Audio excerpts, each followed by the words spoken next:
Hoje é um dia especial, porque estamos aqui recebemos uma pessoa que é uma honra para nós aqui do curso de Pedagogia. Eu sou Fernanda Bevilá, coordenadora e professora do curso de Pedagogia do Unifunvic, e temos aqui 2 alunos muito inteligentes, que são soltos para falar, sentem a vontade para perguntar, para dialogar um pouquinho hoje com a nossa convidada. Luiz Guilherme e Abimael são alunos do 2º semestre de Pedagogia, e convidamos a pastora e vereadora Zelinda, do município de Taubaté, São Paulo, para conversar um pouquinho conosco. Que alegria, Fê. Estou muito feliz de estar aqui. Vocês iam falar, eu cortei vocês, só assim. Bem-vinda, bem-vinda, bem-vinda. Obrigada, Abimael. Sabe que eu estou muito feliz de estar aqui, de ver esses 2 jovens rapazes no curso de Pedagogia o BM à noite. Porque eu incentivo muito, eu agora saindo da vereda, se falando que como pastor, eu incentivo muito os jovens a estar nessa sala de aula, né? Porque essa professora se perdeu muito valor e a juventude perdeu, né, a vontade de ser professor. E ainda é um curso muito feminino. Sim. Mas hoje as nossas crianças carecem de referências masculinas. Muitos já não têm o pai em casa. E chegar à sala de aula e ter uma figura masculina é muito importante. Então, eu começo aqui parabenizando esses 2 jovens por terem escolhido esse curso. Muito obrigado. Muito legal. E estou aqui à disposição. Vamos ver se a gente responde um pouco de pergunta. Então, vamos começar então. Eu acho interessante a gente começar por uma coisa mais didática, uma coisa mais abrangente, para a gente tirar a dúvida do pessoal que vai assistir, se não tem esse conhecimento ainda, porque não é uma coisa tão óbvia para todo mundo, né?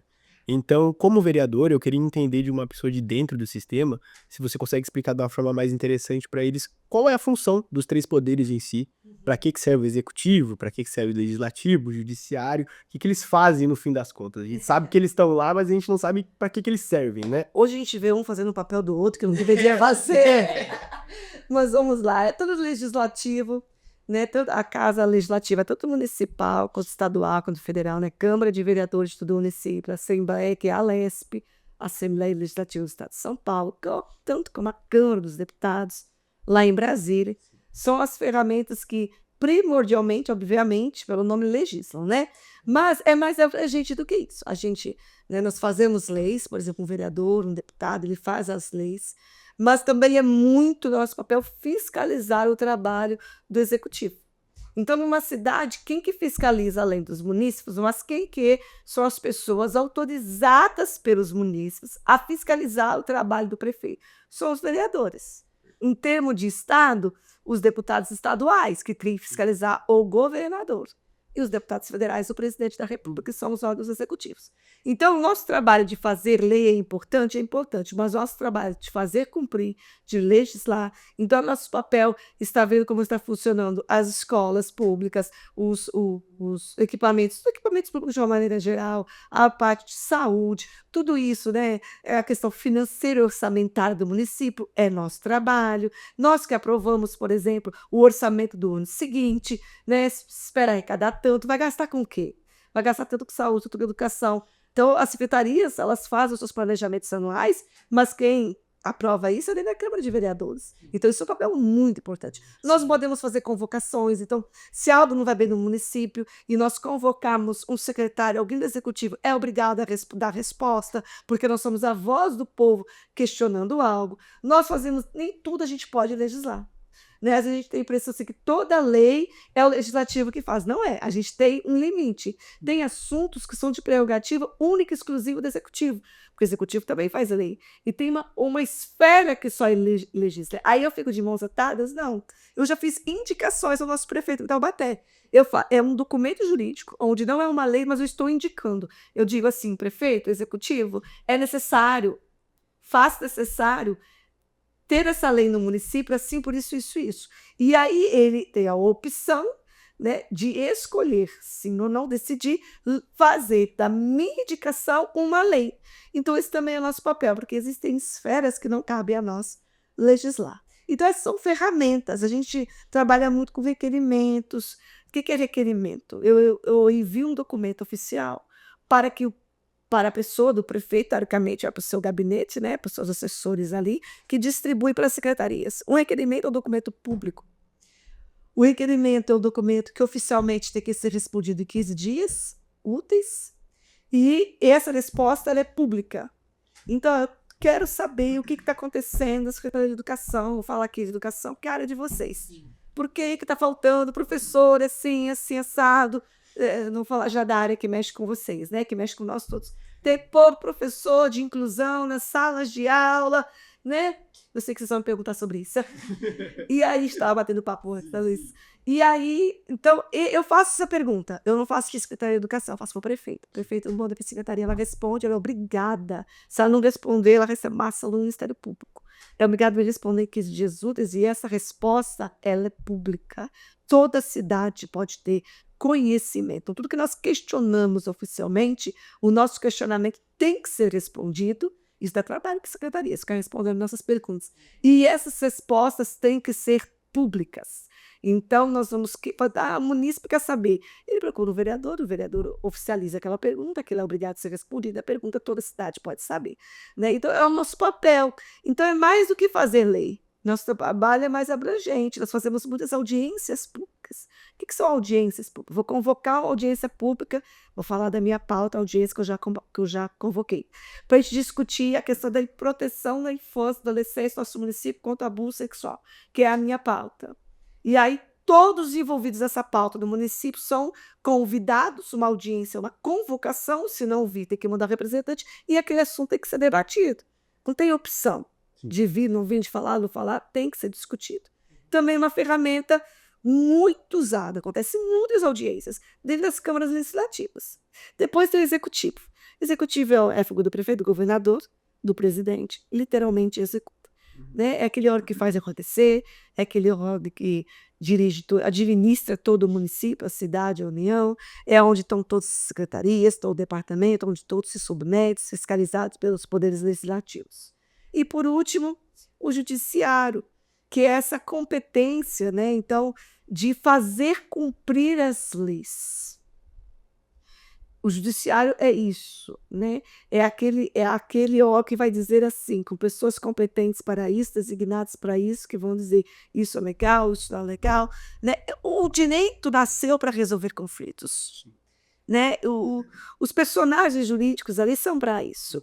Né? Toda pessoa que está em cargo jurídico tem que estar ali para resolver um conflito. O direito é para isso. Até onde eu sou direito, até onde tem o seu, começa o meu, até onde você está certo, até onde você me lesou. Então, e numa esfera geral, no outro geral, esse papel judiciário é fazer cumprir a lei. Teria que ser só isso.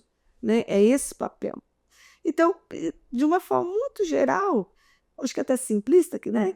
É essa função dos três poderes. Né? São esferas separadas e são independentes. Perfeito. São extremamente independentes. Perfeito, super interessante. Uma questão interessante que você pontuou, que eu acho legal esclarecer para quem vai assistir também, é sobre essa questão de todo mundo poder ver o que está acontecendo dentro da Câmara dos Vereadores. Só você digitar lá no Google Câmara dos Vereadores da sua cidade, que você vê tudo lá, as audiências que estão acontecendo, o que está acontecendo, quem é o vereador da sua cidade, porque muitas vezes as pessoas nem se atentam a isso, né? E um comentário que você fez sobre a fiscalização do executivo, que é uma das funções do vereador do Poder Legislativo, né? Eu queria entender, por exemplo, você deu um exemplo para a gente de como uma ferramenta para poder fiscalizar, que seria mandando esse requerimento e tudo mais. Aí a minha dúvida é a seguinte: quais são as outras ferramentas que você tem para poder ver se o executivo está realmente colocando em prática tudo aquilo que foi feito? Antecipando, né? De forma documentar, ofício, que você é igual ao requerimento, você cai sobre questionamento à pergunta, mas que não tem obrigatoriedade de prazo de resposta. É um documento menos formal, mas ele é um documento oficial. Certo. Você pode mandar um ofício, você pode fazer requerimento, que é isso que eu já expliquei. Você pode convocar para dar explicações, você pode promover audiências públicas e muito presencialmente. Então, nosso lugar não é atrás de cadeira de gabinete. Nosso lugar é presencialmente os equipamentos acompanhando os trabalhos. Né? Tem perfis de vereadores. Tem o perfil, né, que é mais combativo e tem o seu valor. Tem um perfil que é mais construtivo. Eu sou uma vereadora num perfil combativo de forma pública. Né? Eu sou aquela vereadora que pega os problemas e procura resolver mais do pessoal e falar mais do que é positivo. Mas isso, de uma certa forma, politicamente falando, não é tão bom, porque não dá lacração. Sim. Não dá, entende? Não, né? As pessoas gostam de ver, e aqui tô na ponta do palmo, que absurdo o que tá acontecendo aqui. Isso dá ibope, né? Isso dá views, isso dá likes, e tem o seu valor, né? Isso dá aquela mexida na questão, né? Naquele momento ali, tudo começa a acontecer, aquela, né?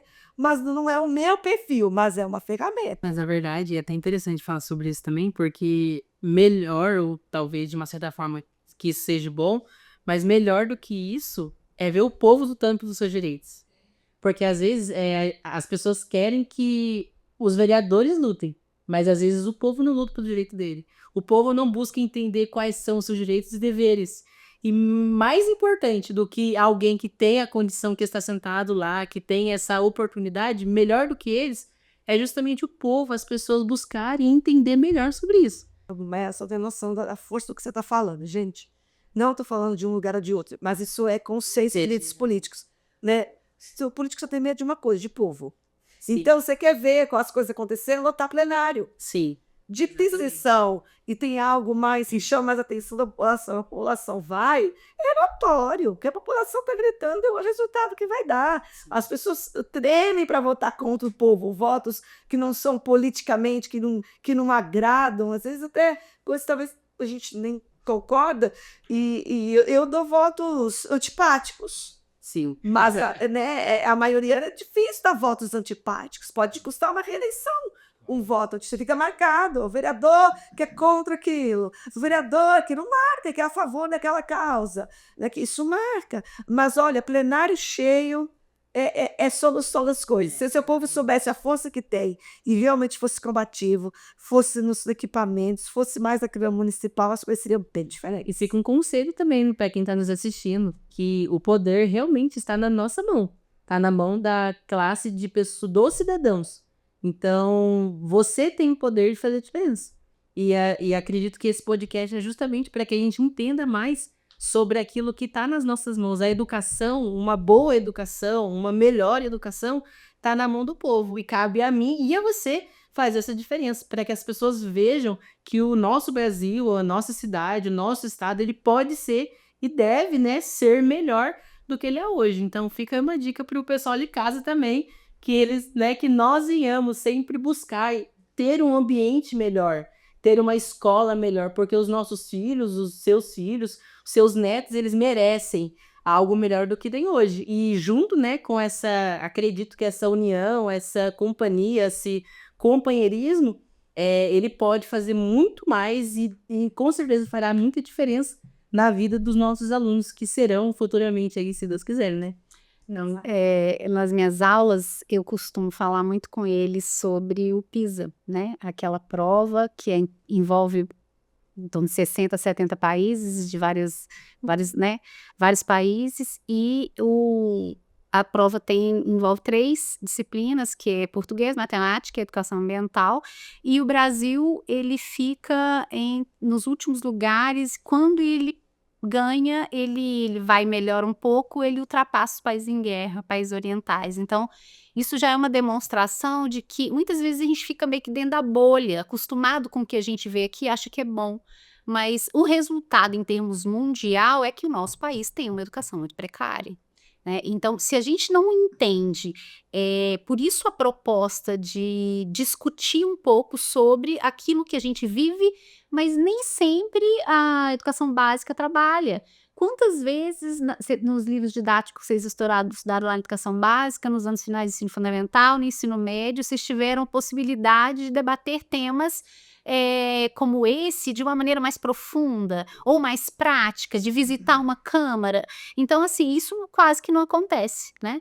E é importante esse tema, é um destaque para nós. E eu acredito que isso falta muito na nossa população hoje, muito porque não é incentivado, sabe? Eu acho que muitas ocasiões que aconteceram na nossa história recente levaram as pessoas a ter uma certa repulsa de política ou de político, sabe?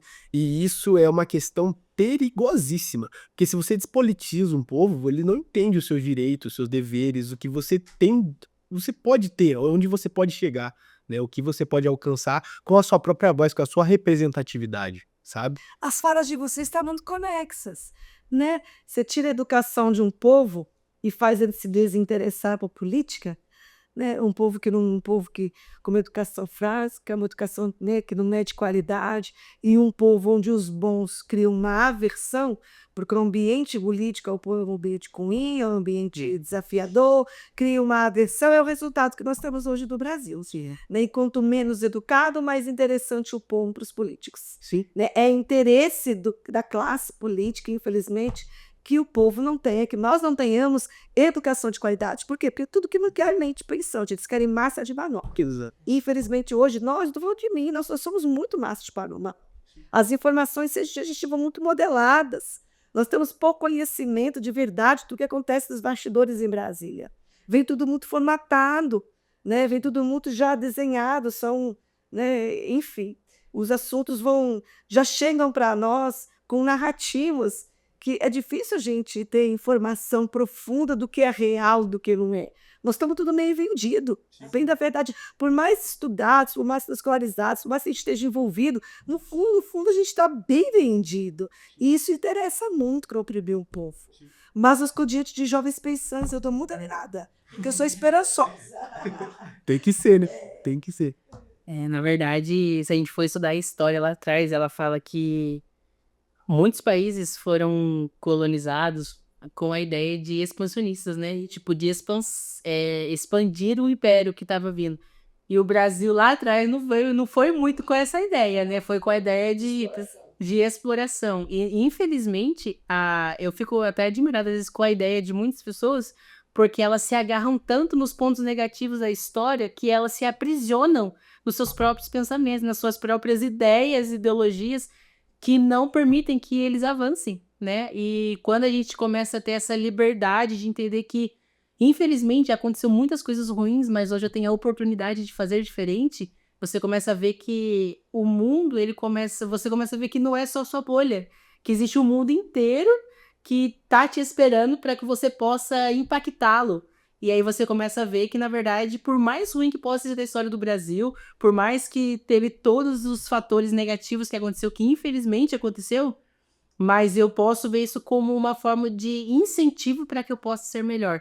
E às vezes o Brasil, a população às vezes não tem essa ideia. Elas pensam no que aconteceu e se aprisionam naquilo. Mas quando a gente vê o que aconteceu e fala, eu posso ser melhor. Independente do meu passado, independente do que tenha acontecido lá atrás, hoje eu tenho a oportunidade de fazer diferente.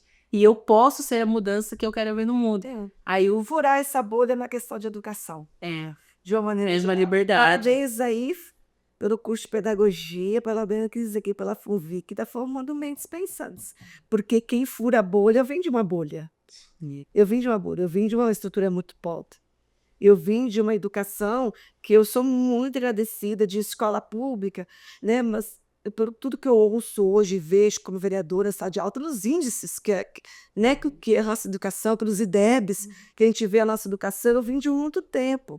Né? Eu sou bem de outra geração, tenho 47 anos, vocês têm 20 e poucos. Né? 19. 19. Tá nem na casa dos 20 aí. Mas Tá quase ali. Eu tenho 23. Eu tenho 23, então 47 anos. Eu estava estudando lá no colégio primário, né, na escola pública, há 40 anos atrás. Né? E tinha uma qualidade, eu estudei na roça, professores dedicados, um homem do tempo, uma outra geração, não é aquela sala de aulas lotadas que são hoje, professores também com talvez mais estrutura, enfim. E apaixonados pela educação, eu sou muito grata, né? Mas o caminhar na educação furou a minha bolha. Sim. Porque eu tinha essa visão do mundo da bolha. E a oportunidade, que foram a troco de muito suor e muito trabalho, muito ônibus, muita marmita, né, me possibilitaram furar a bolha e ver o mundo com outros olhos e enxergar oportunidades e sonhar. Hoje eu estou, né, numa posição que eu nunca sonhei. Né? Eu sou muito grata à educação. Quanto mais educação, esperança e sonhos a gente levar para as crianças, para os adolescentes, mais a gente pode ter esperança do futuro. Caso contrário, não tem jeito. Eu acho importante pontuar, antes da gente ir para a próxima pergunta, como o Abimael falou, essa questão de você ter a força de vontade, você querer fazer acontecer alguma coisa diferente é muito necessário, sabe?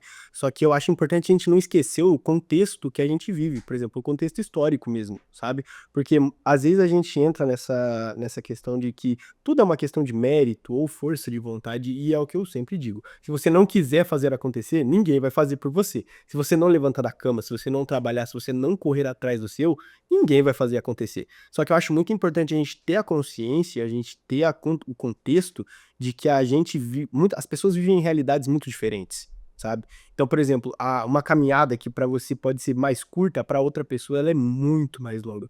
Porque é o que eu sempre digo, a partir do momento que você nasceu em casas diferentes, em quartos diferentes, em famílias diferentes, você não tá começando do mesmo ponto. São trajetos diferentes, sabe? Então eu acho muito importante você contextualizar. E a educação, ela é necessária para que isso se torne mais em pé de igualdade para todos, sabe? Porque se você consegue proporcionar uma educação de qualidade para todo mundo, aí vai começar a meritocracia vai começar a ser mais efetiva. Justiça social Sim. passa por uma educação de qualidade para todos. Sim. Entende-se muito justiça social como uma questão de resultados iguais, mas não existe resultados iguais com pessoas diferentes. Primeiro, transportativos, ok. Ativos de pontos de vida diferentes. Sim. Mas se aí chegamos numa idade escolar, cada um tem uma história, cada um tipo de pai, uma casa estruturada, desestruturada, mas quando chega no ambiente escolar é igual para todo mundo. É a mesmo livro, é a mesma professora, é a mesma condição. Aí entra a Nós meritocracia. entramos, sabe, numa corrida, pensa uma Fórmula 1, que chega uma hora que tá todos os carrinhos parados, né, e dá a largada e tá todo mundo na mesma possibilidade. A educação é isso, é esse marco de largada onde todo mundo sai do mesmo lugar. Exatamente desse Mas hoje não é, né? Mas existe um abismo educacional, né? Entre quem tem condições de pagar ótimas e caríssimas escolas e quem está, talvez, numa escola pública. Mas a educação deveria ser essa largada de prova de corrida onde botaria todo mundo no mesmo lugar. Agora, a diferença é quanto cada um vai correr, quanto cada um tem disposição de treinar. Exato. Aí, por isso que justiça social não é resultados iguais, porque eu posso te dar um pedaço de terra e outro pedaço de terra do mesmo tamanho e do mesmo lugar. Você pode acordar todo dia cedo e trabalhar e fazer uma floresta e ficar rico, você, né, plantar café, seja o que for, um grande fazendeiro, e ele pode encher de ervas daninhas e nem tirar um mato da terra dele. Mas os dois receberam o mesmo pedaço de terra. Então, resultados iguais é utopia, porque nós somos diferentes. Sim. E aí entra a dedicação. Com certeza. Agora, igualdade social é igualdade de oportunidade. E a maior igualdade de oportunidade que existe é educação de qualidade para todos. Com certeza. Isso iguala, porque isso pega desde a infância. Isso é um sonho. Vamos acreditar juntos? Se a gente não acreditar, quem vai ficar isso, por favor. Eu tenho uma outra pergunta também para falar. Como que a gente pode, de uma certa forma, incentivar, desde a escola, que os alunos eles participem, né, ou tenham talvez mais interesse no assunto político, né, dentro da escola ou no sentido social mesmo de toda a cidade? Você como vereadora, para me chamar de você, você como vereadora, como que a gente poderia incentivar mais as escolas para que esteja mais linkado, né, o assunto político com escola e escola política? Talvez a Fernanda aqui me entenda. Só a Fernanda, vocês não vão me entender. Eu sou da Educação Moral e Cívica. Também. Você sabe o que é isso? Não Não é da minha ideia. É a matéria que tinha na sala de aula quando a gente era criança. Tinha português, matemática, história, geografia, arte, ciência, educação física e educação moral e cívica. Gente, quem tirou isso? Eu sei, na verdade, não sabe que tipo de governo que tirou, mas não é o caso aqui. Quem tirou isso da sala de aula?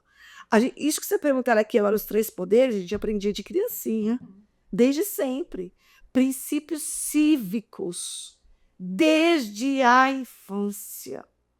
Isso fazia parte da educação do país. Isso não reprovava, as provinhas eram mais, né, era mais leve, a ideia não era reprovar ninguém, mas era matéria obrigatória. Você não podia faltar, fazia parte da sua grade curricular. Educação fazia prova, educação moral e cívica. Criar senso crítico, né? Meu Deus, a gente estudava política, estudava história, o que estava acontecendo no mundo. Com a nossa vivência, eu lembro eu lá na roça, sabe, criancinha, criada no meio do mato, meu pai dono de terra, uma dificuldade, a gente ali do nosso jeito, estudava os presidentes, estudava as coisas que estavam acontecendo, estudava os poderes, leva a Constituição para a sala, né? Aí vem com 88, pessoa de 78, 88, eu estava com 10 anos. Aí eu estava com 12 anos, 13 anos, educação moral e cívica, estudando a Constituição brasileira, que tinha acabado de ser promulgada. Acabou! Que criança que estuda a Constituição brasileira numa sala de aula hoje no Brasil? Não tem, a gente estudava. Isso foi roubado. Né? Então não adianta chorar leite derramado, estou aqui, o que tem que fazer hoje, né? Mas é um apelo, isso é um sonho. As escolas cívicas militares, eu gosto, tá? E cada um tem o seu. Eu gosto muito. Hoje foi aprovado, né? O Tarcísio liberou, conseguiu judicialmente, vai ter que nossa região uma grande quantidade de escolas cívicas militares de novo. Eu sou super a favor, mas aí cada um tem o pensamento. Sim. Mas nós precisamos voltar a esse tipo de disciplina. Nós precisamos trazer para a sala de aula de novo esse entendimento. Eu amo, na escola dos meus filhos tem, cantar o hino nacional, cantar o hino da cidade, ficar todo mundo de fileira, para a bandeira, sabe? Hoje a criançada não sabe, quando tu canta o hino nacional, você não pode ficar virado para cá nem para cá. Onde está a bandeira, você tem que virar, sabe?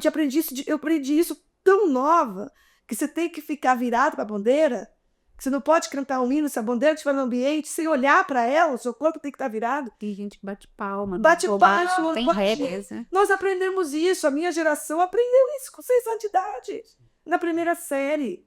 Então, isso é o básico que precisa voltar. É o mínimo que precisa voltar. E aí nós precisamos, então, se nós não temos oficialmente uma matéria, e nós não vamos agora, né? Eu vou lá no Ministério de Educação mudar isso, quero conseguir talvez um dia estar nessa posição, nós temos que provocar isso, nós temos direito de voz, mas nós precisamos incentivar, então, vocês, professores, na sala de aula. Eu sou contra as doutrinações da sala de aula. Usar a sala de aula para levar para um lado, seja ele qual for. Sim. Né? Mas você pode sim ensinar civilidade ensinando história.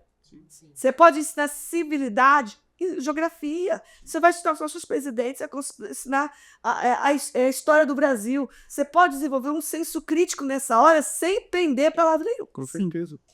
Senso crítico não é ser tendencioso, falar que uma coisa é boa, que outra é ruim. Né? Eu tenho os meus pensamentos, mas eu não quero que na sala de aula não ensine nenhum nem outro. É um senso crítico.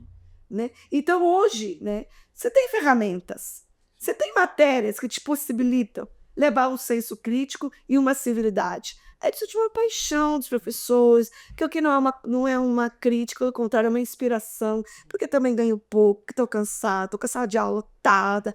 São todos os pormenores, né? São todas as questões. Zê, vamos continuar no próximo bloco? Vamos! Essa conversa? Falei demais! Obrigada. Obrigada.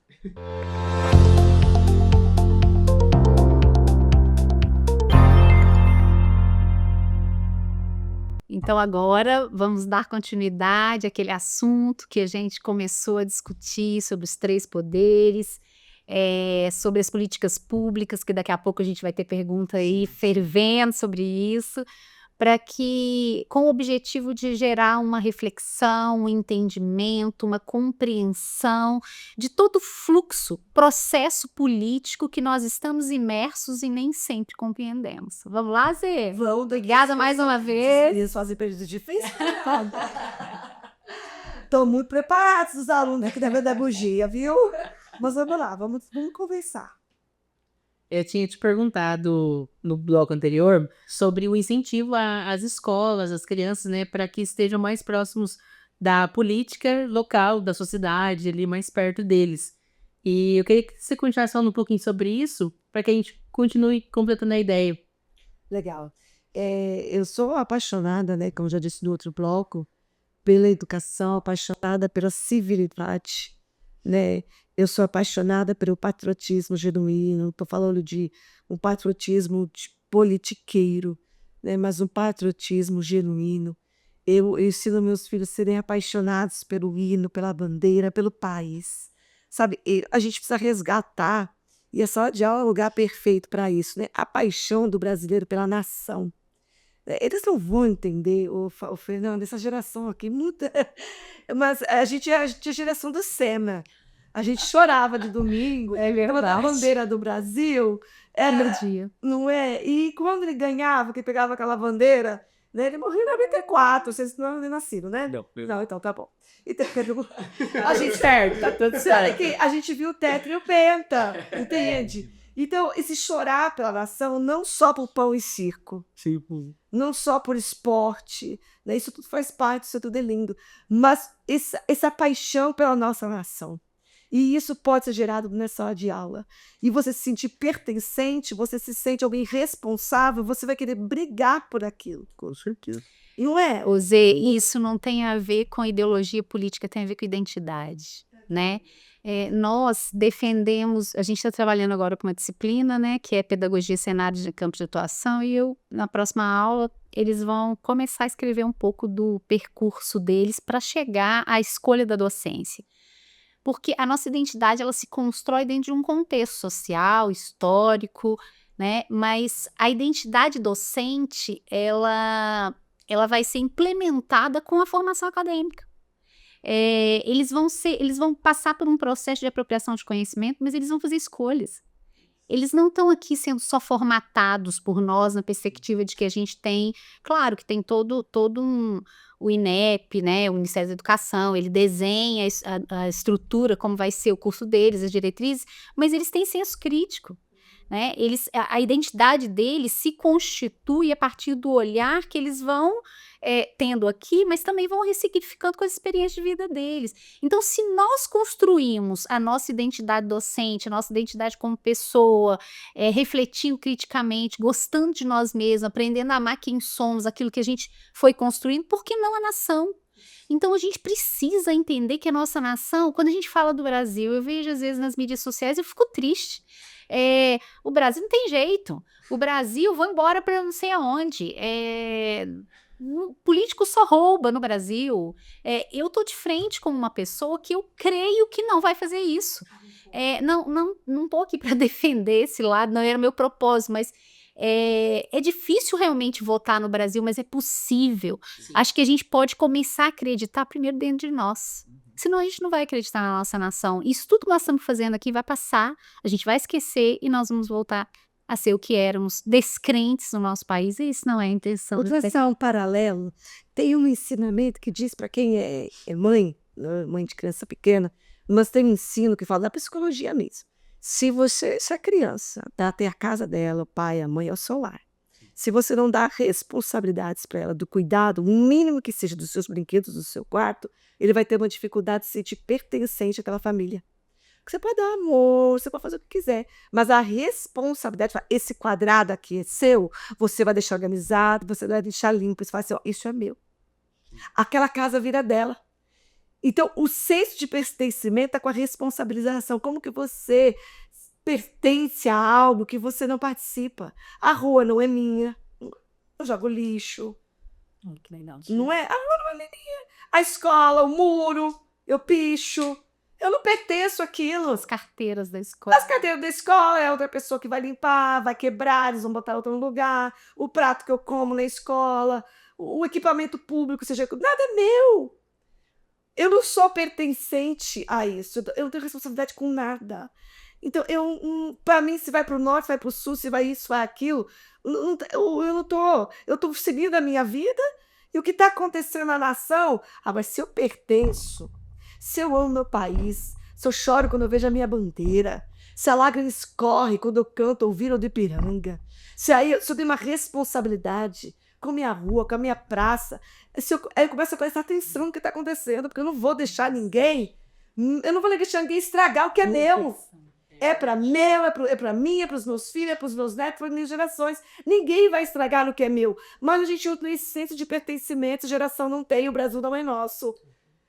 O Brasil não é meu, eu não tenho responsabilidade. Sim, sim. E isso que está faltando essa geração. E vocês, como educadores, vocês podem produzir e inspirar uma geração de crianças apaixonadas, pertencentes e responsáveis com o senso de participação da construção do nosso país. Isso tem que voltar para a sala de aula. Está na mão de vocês, Podia queridos. precisar de mais blocos, gente. Para neto começa na gente, né? Então essa responsabilidade começa na gente. Se vocês, a sala de aula é a primordial. Tô colocando tudo. Vocês vieram aqui. Nós estamos aqui refletindo. Sabe que era nossa batata aqui? A A cara da Zê fazer isso, né? Eu achei maravilhoso Nossa. quando você pontuou sobre a questão do patriotismo em si, sabe? Porque eu acho que nos últimos anos, como você disse, como a nossa geração perdeu um pouco disso, eu acho que volta de novo sempre para a mesma questão de não tá politizando mais o nosso povo e você não ensinar as crianças de que, por exemplo, o seu país é maravilhoso. Eu vejo muita gente com esse senso, essa síndrome de vira-lata, de olhar sempre por de fora como o melhor ou de fora como inteligente, sabe? E eu acho isso uma loucura. Eu sou muito contra isso, sabe? E eu acho que um pouco de culpa que isso tem, um problema que levou a gente a isso, é a questão que nesse último tempo que a gente teve essa polaridade política, sabe? Eu acho que a noção de patriotismo foi um pouco deturpada, porque ela ficou muito ligada ao lado, sabe? E eu acho que quando você faz isso, você acaba afastando as pessoas de você. E é difícil para as pessoas entenderem que ser patriota não necessariamente significa ter um lado político ou ter outro lado político. É o que a gente conversou antes da gente entrar. Todos os lados têm que ser patriotas. É o que a gente conversou antes de entrar. Tudo bem você discordar economicamente, socialmente sobre algumas questões, mas você discordar que o seu país tem que ser soberano sobre ele mesmo é uma loucura na minha cabeça. Isso, porque daí foge da questão de esquerda ou direita. Entra naquela questão de você adorar mais uma nação estrangeira do que sua própria, sabe? E na minha cabeça isso não faz sentido, porque a gente é um país gigantesco, é um país maravilhoso, com uma pluralidade linda. A gente tem um povo inteligente pra caramba, um povo talentoso pra caramba. E muitas vezes você não valoriza isso pra valorizar o de fora, sabe? Eu acho que é importante você conectar de novo essa noção. Graciosa. Essa noção. A coordenadora para. Como Eu acho importante você reconectar essa noção de patriotismo e de nacionalismo, não como uma ideologia de esquerda ou de direita, mas como uma ideologia para crescer o país, Exatamente. sabe? Ficou muito polarizado. E a polarização, eu não acho ela produtiva nisso todo, mas ela ela teve o seu papel. Eu vou falar qual é o papel que eu acredito, porque assim que eu sou certa. O papel de um despertamento. Sim. Nós estávamos tornando uma nação de uma certa forma. Nós éramos assim e nós não percebíamos. Sim. Nós somos sendo formatados, foi tudo entrando nas escolas, foi tudo entrando no Ministério da Educação, foi tudo entrando na cultura, foi tudo tomando os poderes, nós não percebemos. Quando nossos olhos se abriram, houve um grito, nós fomos, então, peraí, então não! Então nada que preste, vamos para cá. E aí polarizou. Mas é um momento de ruptura também das vendas e dos olhos, as escamas caírem e os olhos se abrirem. Tem o seu valor. Eu creio que as coisas vão achar um lugar. Eu falo sempre, eu não acho que nenhum dos lados é perfeito. E nenhum dos lados é completamente demonizado. Nenhum dos dois lados tem a solução perfeita para tudo sozinho. Tem que ter a parte social de um lado, tem que ter a parte da liberdade econômica do outro. Entende? Tem que ter, é nenhum extremo. Nós temos que encontrar um lugar. Mas esse momento de ruptura, eu creio que foi muito importante, porque a gente estava muito formatado para um lado só, sem perceber.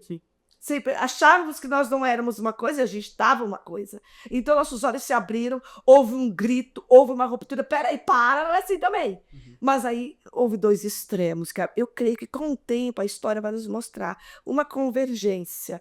Ainda não está fácil, porque nós estamos muito para um lado. Tá muito polarizado ainda. É, muito, mas nós vamos encontrar, eu creio. Eu creio que as coisas vão convergir, né, para um caminho aí. Eu nunca tinha ouvido você falar isso, que bacana. Eu falo isso com eles em sala de aula, nas teorias que nós estudamos, que eu me preocupo muito com as universidades que elas direcionam tudo para um lado. Eu acho que eles têm direito de escolha. Eles têm direito de escolha. Quando eu for apresentar para eles, por exemplo, uma política neoliberal, eu vou mostrar os pontos fortes e os pontos fracos da política neoliberal. Mas eles têm história, eles têm experiência, eles têm vivência, eles têm capacidade de análise e de escolhas. Mas eu também digo, escolhas têm consequências. Mas eles têm. Eu não posso manipular o pensamento dos meus alunos. Aqui na pedagogia, nós tomamos muito cuidado com isso. E eu, inclusive, falo com eles. A última aula que eu dei, eu falei, eu tô vendo caras feias. Porque eu não... Por exemplo, hoje eu tô lendo um livro da inteligência artificial do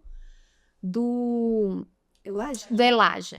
E eu tô apaixonada. Eu tô literalmente engolindo aquele livro.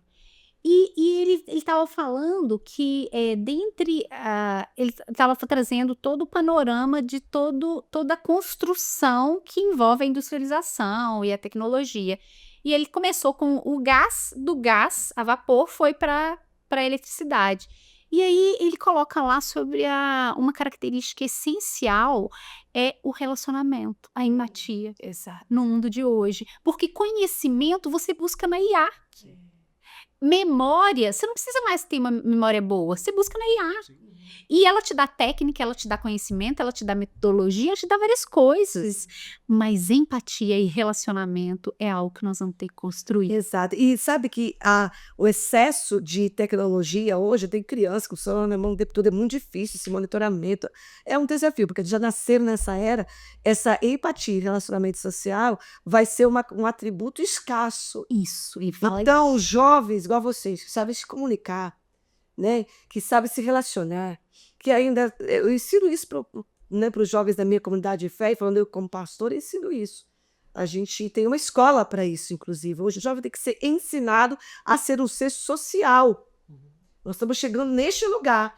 Mas os que tiverem dentro da sua formação um desenvolvimento social, que sabe se conectar, se relacionar e ser um ser social, ele vai disparar na frente.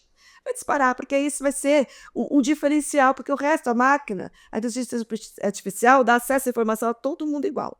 Ela dá uma nivelada. Sim. A inteligência artificial é uma ferramenta, eu creio, uma ferramenta de Deus para justiça social, porque ela dá uma nivelada no universo. Nossa, interessante. Ela dá uma Eu não tinha pensado nisso. Sim, o Elijah fala sobre isso. Você vai chegar ali, ele vai falar.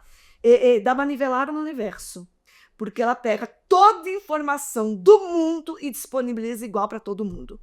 Olha que legal. Você pergunta ali, né, no seu telefone, me fale sobre isso, isso, isso. Tudo. Sim. Não tá restrito. Agora, a capacidade de você criticar aqui, de você fazer daquilo virar algo, aí eu sei. É sair do senso comum. Sair. Isso é muito A informação, o conhecimento vai estar disponível para todo mundo igual. O que você vai fazer com isso? Isso é muito importante. Antes de vocês perguntarem, só para completar, eu tô lendo 2 livros da psicologia, que teve aqui também, Psicologia de Deus, né? Então, eu não sei exatamente se for... O argentino. Muito bom. Eu esqueci o nome dele? Você lembra? Também. Não, esqueci. Se foi desse livro ou do Elijah que falou sobre a questão do relacionamento e da empatia, mas não importa. Importa que nós vamos, talvez a tecnologia, as mídias, Instagram, Facebook, a gente tenha se distanciado um pouco do ser humano e uso muito sem medida do celular, né? E a gente precisa resgatar isso. E o nosso curso de pedagogia, eles têm uma disciplina que se chama Inteligência Socioemocional, que é dada no primeiro semestre. Eu acho que os meninos podem, né, depois comentar. Foi fora do comum. Foi uma inspiração de Deus mesmo. E é para começar a mostrar que nós, seres humanos, somos integrais. E se somos integrais, nós não podemos ser vistos só a partir da perspectiva da ciência, que envolve só o conhecimento científico na área pedagógica. Nós somos seres de emoção, somos seres de sofrimento. E eles vão ser professores, você imagina, Zê? Sou professor, é o primeiro ídolo de uma criança depois de seus pais. Você não tem, seus pais é o primeiro de uma forma geral. E uma referência. Acolhe as dores, é onde ele vai contar o que está acontecendo na casa dele. Mas se ele fica doído, como que ele acolhe dor? Entende? É nessa perspectiva, a gente está construindo um curso de pedagogia aqui que Humanizado, né? Acolhedor, diferente, né? O papel do professor na sala de aula está caminhando cada vez mais com a inteligência artificial para o facilitador. Vai mudar muito a educação ao longo dos anos. Nós vamos ver uma revolução na educação. Né? Você aprende tudo hoje por internet. Aonde vai entrar o professor? Vai sair o professor? Não vai sair o professor. Vai lidar o papel do professor. Né? A educação vai mudar. Já está sendo muito estudado e muito discutido. Esse papel do professor da lousa, da sala de aula, isso está caminhando para ser extinto. Agora, a figura do professor vai ser extinta no dia? Não vai. Agora, qual é o papel desse professor? De facilitar o aluno a construir o seu conhecimento. É diferente do que você dar um conhecimento pronto. É para isso que a gente estudando um pouquinho, vê a educação caminhando no mundo. É facilitar você a construir, porque acessar você já tem. Quem te ensina, você já tem na internet. Agora, você ter um senso crítico e construir algo em cima daquilo tudo que você tem para engolir de educação, aí vem o papel do professor. E essa figura de acolhimento, e essa figura social, essa figura de referência, que cada vez mais vai ter o seu valor. Isso a internet não vai fazer. A internet não vai mandar, não vai acolher uma criança. Não vai ouvir ele falando e vai ter uma palavra que isso que ele passou, que ele tá. Por exemplo, vou falar da minha causa, eu sou da causa do abuso sexual. Aonde eu estou na rede, lá em Taubaté, mas as redes como um todo, aonde estão o maior número de denúncias de abuso sexual? Da rede pública de educação. É onde a criança fala. Para aquela pessoa de referência, que ela confia tanto, que ela fala, está acontecendo isso com a minha vida. Então, aonde que o conselho tutelar recebe o maior número de denúncias? Vindo oriundos da rede de educação. Né? E isso é insubstituível. Sim. Né? E aí, finge que não viu? Devolve a banda para casa, finge que não aconteceu nada? Fala o que para essa criança? Isso a IA não vai fazer. Mal. Isso não vai. Então, esse curso de pedagogia humanizada, acolhedor, que dá esse olhar social e emocional, é um diferencial muito grande. Eu acho que E tem vocês... pergunta aí relacionada a essa. Tem. Manda aí. Sobre a questão de ser o professor, ser o condutor entre o aluno e a informação, você falou sobre isso com a gente. É porque a pedagogia ela tem esse significado, né? Conduzir o sujeito de um ponto ao outro. É conduzir. Não é entregar tudo para ele. É dar algumas direções e ele vai caminhar. Eu falo muito lá, hoje eu tenho a oportunidade de estar numa escola privada, mas tenho a oportunidade de estar no ambiente escolar, né? E hoje eu ajudo, né, sou auxiliar dos alunos do 4º ano. E tem sido uma experiência muito grande em relação a tudo isso.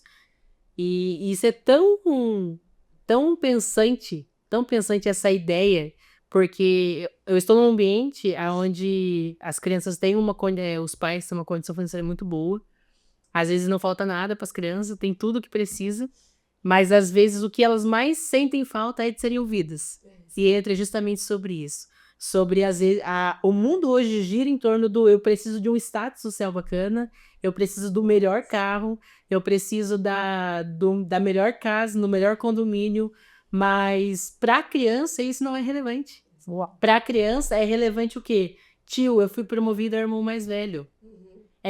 Alguém ouvir que para ele é uma conquista muito grande, é algo bacana, é algo que muda a vida dele. E às vezes, a sociedade, diga, as crianças, elas têm crescido num ambiente onde cobre, né, assim, tampa a falta com uma coisa que não é capaz de suprir a falta que ela sente. Qual é a matéria que a gente mais gosta quando a gente é... Qual é a matéria que a gente gosta mais quando a gente é criança? É daquele professor que mais se conectou com a sua ação. Exatamente. É o professor que você mais gostou. Aí você gosta da matéria por causa dele. Quem nunca falou assim, eu gostava tanto dessa matéria porque eu tinha um professor. E tudo pegando o seu gancho. Esse professor que dá ouvido é esse professor que achou um espaço de ensino, de ser ouvido. Você achou um elo de conexão com seus alunos. Né? É sempre assim. Sim. Quem nunca, né, se apaixonou por uma matéria, porque isso é criança. Eu lembro que na faculdade, com 17 anos de idade, 18, 19, eu bem com 20 anos. Até hoje, eu lembro as matérias que eu mais gostei. Foram dos professores que eu mais me conectei. Exato. Que eu mais me linkei com eles, que eu mais tive uma ligação, que eu mais me identifiquei. Eles fizeram gostar da matéria deles. E eu lembro até hoje. Você lembra mais da matéria ou mais do professor? Você lembra dos dois juntos? Então, quando o professor ganha o coração do aluno, quando ele para ouvir, quando ele dá uma atenção, ele abre um caminho enorme para ele, sim, ele liberar um conhecimento. Claro que aquele aluno vai receber muito mais daquele professor, que ele tem uma empatia, uma conexão. Esse é o caminho. Esse comentário que você fez... Gente, eu sou a política, eu sou uma educadora, vamos... Gente, mas... Estamos formados em psicologia, pedagogia, tudo junto, ó. Aqui é genuíno, a direção vai ser dada. Foi ao natural, Mas esse comentário que você fez, Abimael, eu achei sensacional, a partir do ponto de que o mundo hoje, acho que as redes sociais, que nem a gente estava dizendo, te levam muito a isso. A questão de ser bem-sucedido ou de ser feliz estar muito relacionada à condição financeira, aos bens materiais que você tem, sabe? E acho que, por exemplo, o Instagram, o TikTok, ele leva muito a isso, porque você vê realidades todo dia que normalmente são inalcançáveis para a maioria das pessoas. E você coloca a sua felicidade atrelada a isso. Enquanto você não tiver uma vida daquela, um carro daquele, uma casa daquela, você não vai estar feliz o suficiente. Isso reflete nas nossas crianças e eu acho que reflete na vida adulta também. Porque a depressão, a ansiedade, você vê como a taxa disso está altíssima, sabe? E eu acho que isso tem muito a ver com isso. Com você correlacionar a felicidade com o bem material. A falta de empatia hoje em dia é dolorosa. Eu vejo certas situações que é assustador, pô. Assustador. O quanto você olha pro próximo e você pensa, não sou eu, então tanto faz. Agora eu vou fazer uma fala que nós todos vamos estar na mesma geração, tá? Tá. Porque nós todos... Isso é importante. Agora eu vou juntar mais aqui. Vou deixar de ser eu e as duas tias aqui dos meninos. Agora eu vou falar uma fala que ajuda nós, porque nós todos somos crianças antes da rede social. Concordo. Sim. Então, com o que a gente se comparava? Com o nosso núcleo. Sim. Com as criancinhas que brincavam com os vizinhos, que era a mesma escola, que o quê? Dependendo. Tá muito ligado com o lugar que você mora, a escola que você estuda. Então, a comparação era muito nivelada. Você não tinha muitas diferenças. Hoje você se compara com muito. Sim. Hoje, abriu uma janela que você falou, você vê a vida de todo mundo, a viagem que todo mundo está fazendo, o tênis que todo mundo está usando. Hoje a comparação ela é mundial, hoje ela não tem mais fronteiras. E disso tem surgido as frustrações. E eu lido muito com adolescentes e jovens, e é impressionante o quanto eles estão frustrados. Aí você pega um adolescente de 12 anos frustrado, nem começou a vida. E aí entra o papel da educação, entra o papel da sala de aula. Você está frustrado por quê? Você nem começou, né, seu momento de vida de conquista, de você realizar algo por si mesmo. Então, você trazer a criança, né? Hoje está muito polvorosa a adultização. Né? Essa questão da comparação, ela dá um upgrade na mente da criança. Com certeza. Ela está comparando coisas antes da hora, fora da sua realidade. Né? Ela tira você do seu universo e leva para outro. Não para você sonhar, mas para te massacrar, para você olhar para aquilo. Limitar, né? Mas aí vem a habilidade de um professor. Cara, isso é papel de pai e mãe? É papel de pai e mãe também, mas estou falando aqui da sabedoria, da habilidade, do poder de construção, né, de um professor, de o poder que a sala de aula tem de você possibilitar, contribuir indivíduos, não levando para um viés, mas um pensamento de mundo, furando a bolha que nós começamos falando, né? E nesse entendimento de vislumbrar um futuro, uma inspiração que tudo aquilo que você sonha, aquilo é possível com um tempo, com a caminhada, com uma trajetória e uma dedicação de vida, principalmente tirando o rumo da educação e não te fazendo um ser humano frustrado antes da hora. E a ansiedade está muito ligada a isso. Sim, sim.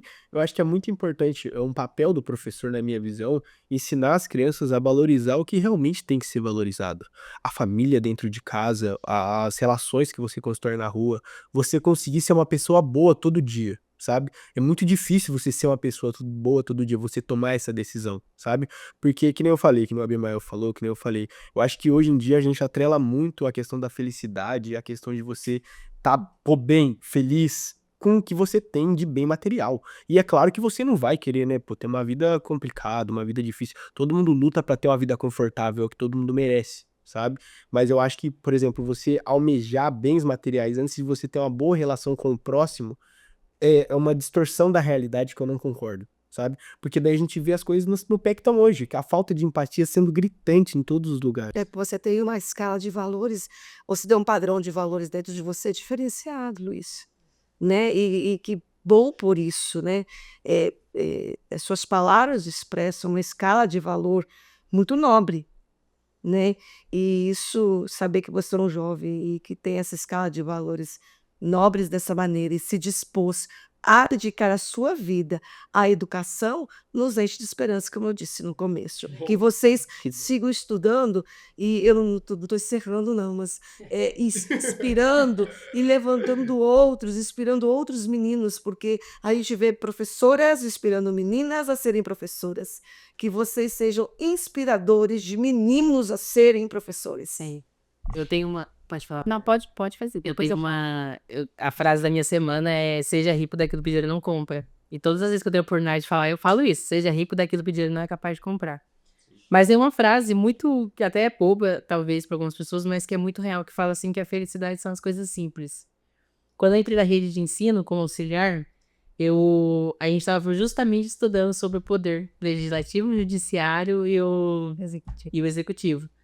E aí, no quarto ano, e aí a gente fez ali o estudo com os alunos do quarto ano, e aí a gente conseguiu agendar uma entrevista com o prefeito. E aí a gente conseguiu fazer uma entrevista com o prefeito, com os alunos do quarto ano. E aí a gente foi na entrevista, levamos os alunos, e a gente tá falando justamente sobre essa questão de empatia. E quando a gente chegou lá e começamos, aí eles fizeram as perguntas deles. Então a pergunta era: por que a minha rua tem vários buracos? Por que tá faltando luz na minha rua? Por que o ônibus não passa na frente da casa da minha avó? Eram perguntas assim. Umas boas. Mas logo quando eu cheguei na rede de ensino teve essa situação, é uma experiência minha, pessoal. E aí eu vendo aquela situação, eu ia falar isso no começo, mas eu deixo pra falar agora. O que era mais bonito de se ver era a simplicidade. Eu até me lembro de uma ação uma atitude que ele teve, que ele tem uma camiseta de jogador de futebol na sala dele, e aí os alunos chegaram: prefeito, o senhor joga bola, não sei o que, ele foi e começou a falar com ele sobre futebol.